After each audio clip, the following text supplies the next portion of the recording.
Ladies and gentlemen, Good evening. Are you ready? Okay, here we go.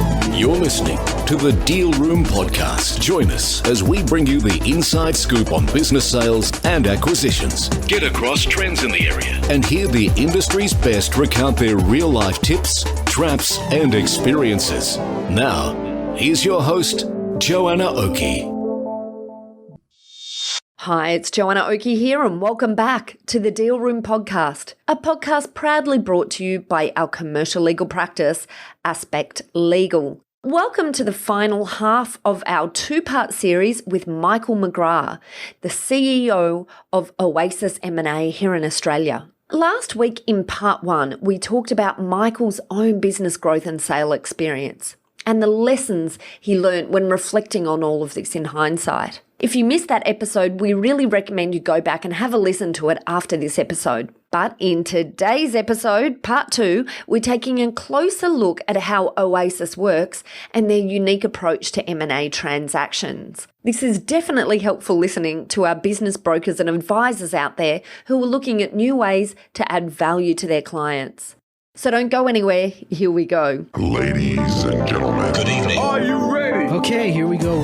You're listening to the Deal Room Podcast. Join us as we bring you the inside scoop on business sales and acquisitions. Get across trends in the area and hear the industry's best recount their real-life tips, traps, and experiences. Now, here's your host, Joanna Oakey. Michael, thank you so much for coming back to chat to us again on the Deal Room. In the last episode, we took a walk through your own personal experiences of building and selling your own business, and then a second bite at the cherry of sales that gave you a different perspective. Today, what I'd like to do is talk a little bit about the model that you use in assisting your clients in selling their businesses or buying. I think you work on the buy side too, is that right? Yes, well, but predominantly on the sell side, but we do a little bit of buy side work as well. Yeah, okay. So maybe just give us a quick overview of Oasis and what you're doing now and who you work with. Yeah. So look, Oasis is a corporate advisory firm established in London by the founder, John Wilcox-Jones, who continues to work and operate out of London. There are 3 branch offices over there, one in Regent Street in London, one in Falmouth, and one in Reading. And we opened the office here in Sydney. This is our 11th year, so just over 10 years ago. And we work nationally out of our office here in Sydney. We've currently got transactions going on in most states. And we're probably 90% engaged by the shareholders of established private companies who are looking to consider their options around an exit. We do quite a bit of advisory work around succession and around should I sell, shouldn't I sell, when should I sell. But predominantly we're transaction people. And can I just talk about that sort of client breakdown? What does it look like in terms of, what's the sort of target size of client or deal size? So enterprise value range for us is about 5 to 100 mil. So, typically we're looking at businesses, that are making $1 million plus EBIT, up to probably 10 million EBITDA. I think down the smaller end, the dominance hierarchy is extremely relevant in M&A. So, there are many more smaller deals going on than larger deals. So we have a predominance of $5, $10 and $15 million type deals. Around the smaller end, we're less interested in earnings and more interested in the sector and what's going on. So we've represented some very small businesses who we sold to very large businesses because we like the sector and we think there's consolidation going on and we think there's attractiveness in the assets. So it's not just about the numbers. And so there are any sectors on your target list at the moment that you can talk about? Yeah, so well, look, we love manufacturing. So we like specialist niche manufacturers. We're representing a number at the moment. We're in touch with many more. Manufacturing gets a bad rap in Australia, but in fact, the reality is there are lots of good emerging manufacturing businesses in Australia that are producing world-class products, and they're extremely attractive to the right kinds of acquirers. We like technology. We're particularly interested in technology businesses that have got good IP, but probably lacking a bit of distribution, and a merger can solve that distribution challenge and can actually provide the vendor with a number of assets that are going to make a huge difference to them, and they can take a de-risk. So that's been a good area for us, technology, I would say, in the last decade. And we're probably at the beginning of a digital revolution in real terms. So that includes machine learning, AI, So we like that sector. We certainly like the chemical sector. We like the chemical cleaning sector, would you believe? Right. Okay. That's quite niche. Yeah. Yes. And, what we're seeing there is, a number of large companies who are very acquisitive and quite a large number of emerging mid-sized businesses run by baby boomers who are going to have to retire in the next 10 years. So we see quite a bit of consolidation there. We go on and on, but certainly we think Australia's in quite a good place going forward. But we don't share the doom and gloom that a recession is inevitable. Well, it's interesting you say that. And I think what we should do is have you back for another podcast, Mike, and talk about, the outlook for 2019, because I think that would be a really interesting area to focus on. Sure. And so I guess, bringing it back to Oasis, I'm extremely interested in these areas that you're talking about, that you're seeing opportunity or consolidation in. But yes. Maybe if we just talk about how Oasis works. And you talked a little bit about this in the last episode that we spoke on together, where you were talking about your backstory. But maybe if you can walk us through, what is it that Oasis does, and how are you different? How is your approach something different to, other corporate advisors in the market?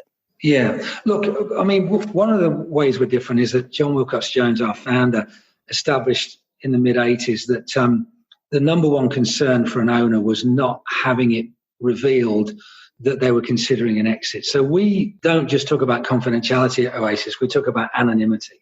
So we maintain our clients' anonymity until quite late in the process. And we only consider revealing our client's identity once we've got a very well-qualified shortlist.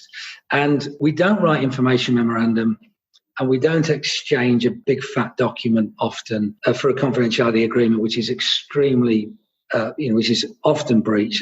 Deals are done in stages. So our view is that, we get to understand our client's asset very well, and we have a lot of information that we collect, but we slice and dice that and redact it. And the most intelligent thing we ever ask a potential buyer is, once they're qualified, is what further information do you require to go to the next stage? Only interested in providing information that ticks their boxes at each stage rather than a big brain dump. And we would only give information that's commensurate with the level of qualification that's gone on.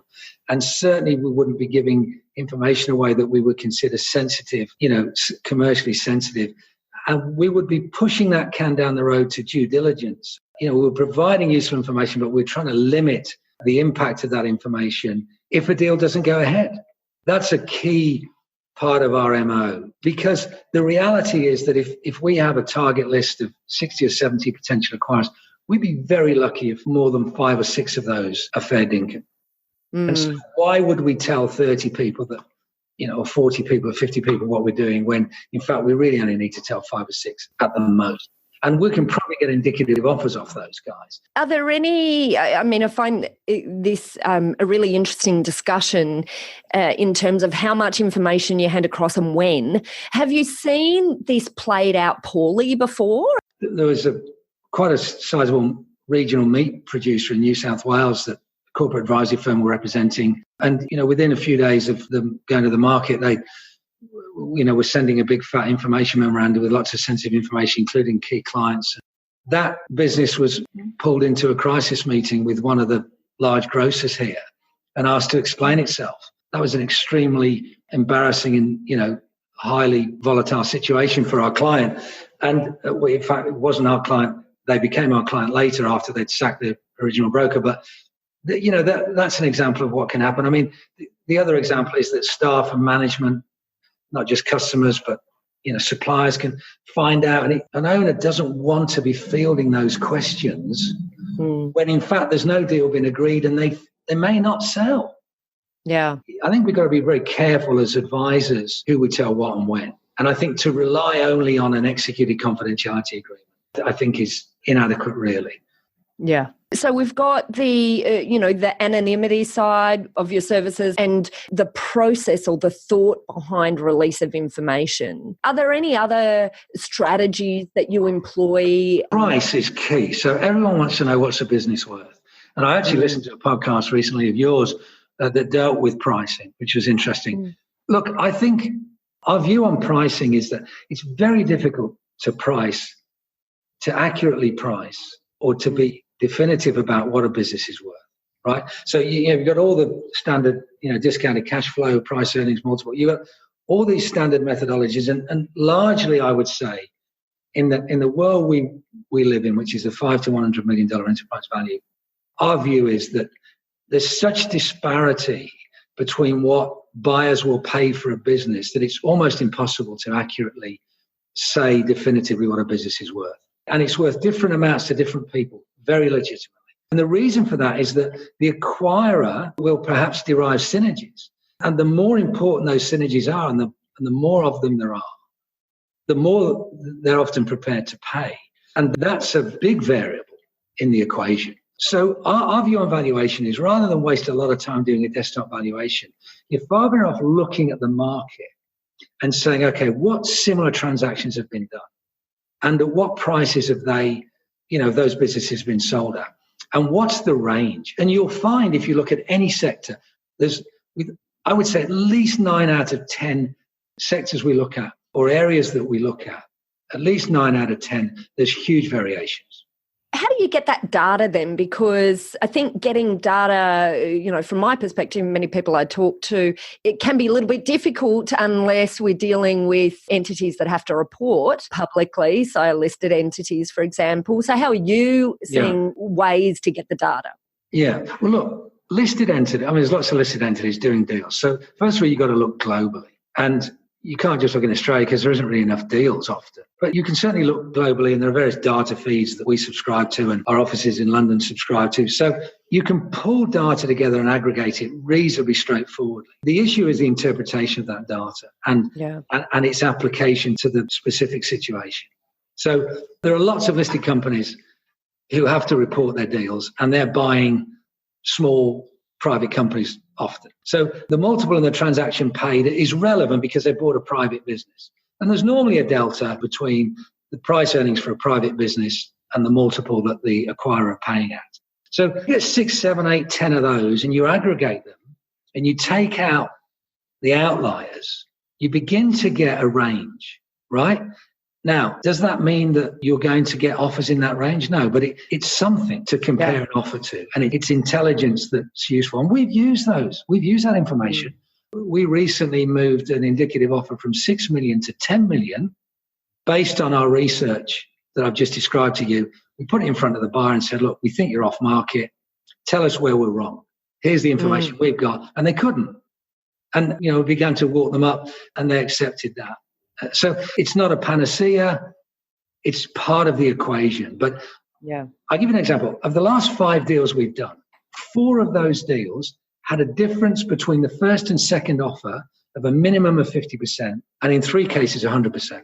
So double, right? And legitimate. And the alternative offers were fair dinkum. They weren't tire kicking, but they saw a different story. They weren't able to meet, for various reasons, they weren't able to meet what the most strategic and motivated acquirer was able to do. And that story gets played out a lot. That throws traditional valuation methodology out the window. Yeah, absolutely. The reality is with valuing a business, particularly a small to medium-sized private business, is there is no market for that business. So, if you're on the stock exchange, your shares are traded every day. If you're a small private company, there is no market. You have to go and create that market. And you create that market through research. And that market's changing. Every 3 or 4 months, that market changes complexity and change. So one minute you've got a bunch of people who are acquiring, the next minute they've already bought, they're out the market. Then you've got other people that weren't acquiring who are in the market. So this is an organic, research-driven marketplace. Now, the reality is there's probably only 1 or 2 or maybe 3 genuine buyers at any one time for your business. And therefore, the job is to get to those people, to acknowledge that you might get 3 different offers from 3 people. There are no bad offers. You can reject them, but they're not bad. They just are. And that's the job, in our view, of an advisor, is to get to that market, which is the equivalent of looking for a needle in a haystack at a point in time. I think when you do that, you stand a great chance of eventually surfacing that particular acquirer that's active, they know what they're looking for and why. And guess what? Your client happens to tick those, some, if not all of those boxes, becomes quite attractive. And then I think you can end up with an above average outcome. Not guaranteed. You're guaranteed to do the work. You can't guarantee the outcome. And do you have any examples? I just love hearing the stories. I mean, we hear a lot of times from an advisor's perspective, them saying that they've gone and spoken to someone and someone's given them an indication of the value of their business, and they've had to talk them down, basically give them the reality of where the market is that's not at the valuation that they've been provided in the past. Yes.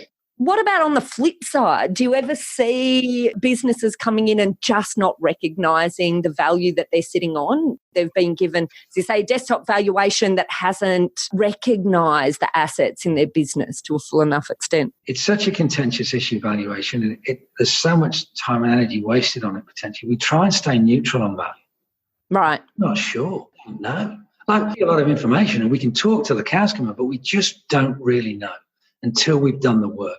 I mean, certainly we would look at evidence. Certainly we would look at what the vendor's attitude is. Certainly we would look at deals that have been done in the marketplace that are similar that we could perhaps draw inference from. But for the reasons I stated previously, you go into a fresh market and you've got to speak to people and you've got to establish who's active and you've got to find out what they're looking for and why. We sold a business once for 28 times its earnings, right? So wow. None of us were thinking about that, but that's what happened in reality. So we sold a business quite recently where the first offer on a no-names basis, say there were only two real players in the market. One was New Zealand-based, one was Australian-based. And our client was a South Australian business. In real terms, the guy who bought the business, say, paid 11 million. And the guy who was second couldn't get past about 5.5, 5.75, right? And they were both genuine, both legitimate, both active, ticked all the boxes. There was only two of them who went to 100. Now, in reality, the reason for that was because one was going to graft that business into its existing operation and therefore was more interested in the gross profit than the net profit. And it had much more to play with. The New Zealand guy had to run that business as it was and therefore was bound by the net profit and didn't have as much room to play with. Both legitimate, nothing wrong with either offer.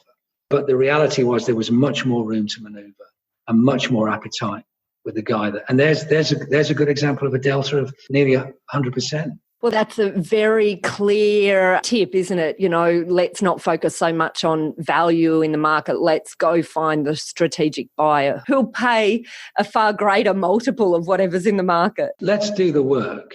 Yeah. And let's speak to people. Let's not unnecessarily divulge identity, but let's see what's going on in the market and let's qualify them and draw up a shortlist and see who's left. And, we can be surprised to the upside and we can be surprised to the downside. The market will occasionally shun an asset that looks extremely good on paper, but for whatever reason, the market shuns it. And this is a reality that vendors are increasingly going to deal with in the next 10 years as the baby boomers retire. And we see a big shift of the wealth as private businesses have ended. We're going to see many more vendors than we are buyers in the market. And I think vendors are increasingly going to have to start to establish an intelligent plan B to just a trade sale being the only option. If we could, I'd really like to come back to your 28 times. Right. EBIT sale, that sounds amazing. Can we just very quickly just talk about that as a business? How did you get such a high multiple? What was happening? We didn't get 28 times. We got 8 million. Now, it converted to 28 times, but we didn't pitch it. We want 28 times. How do you value an IP-rich business with lots of technology and smarts, but their earnings are negligible? Valuation methodologies you run out when you stop making profit. If you're not making a profit, it's a nonsense to suggest that the business is worth nothing if you make nothing. The reality was that this was an IP-rich business in the software sector. And there was an extremely motivated strategic acquirer. And this piece of kit, this software, completely ticked their boxes on many, many different levels.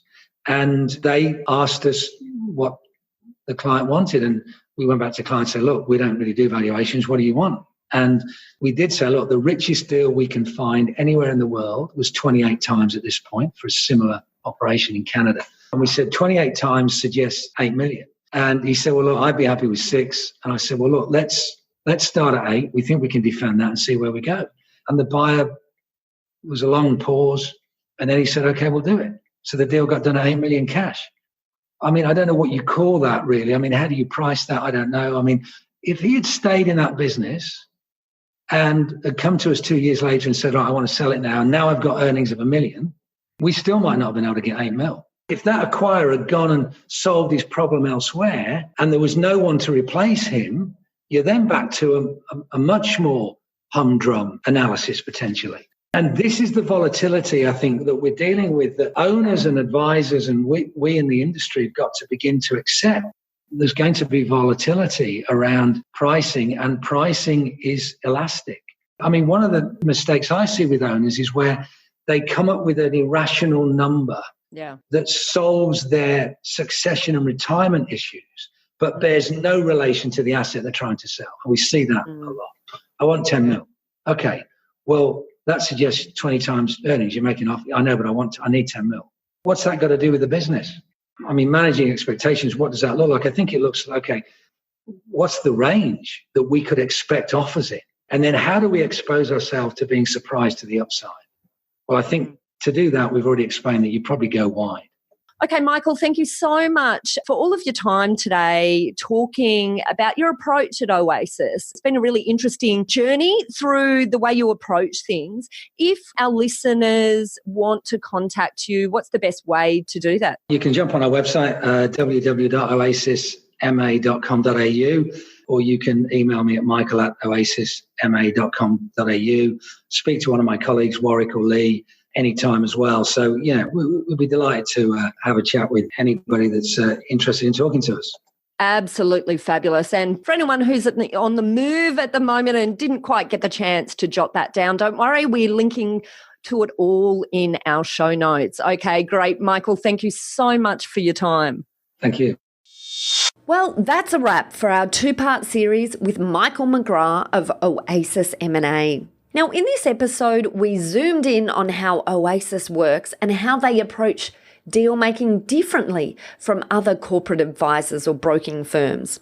If you're interested to learn more about this unique approach to business exit, you can reach out to Michael at www.oasisma.com.au or check out our show notes at thedealroompodcast.com, where we'll link straight through to their website. There you'll also find a full transcript of this podcast episode if you'd really like to read it in more detail.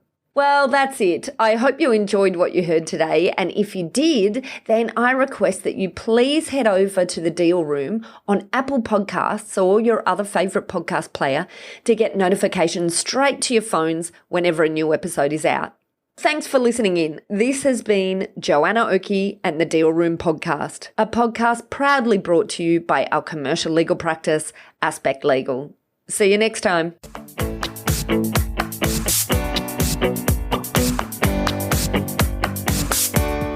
Aspect Legal has a number of great services that help businesses prepare for a sale or acquisition, to help them prepare in advance and to get transaction ready.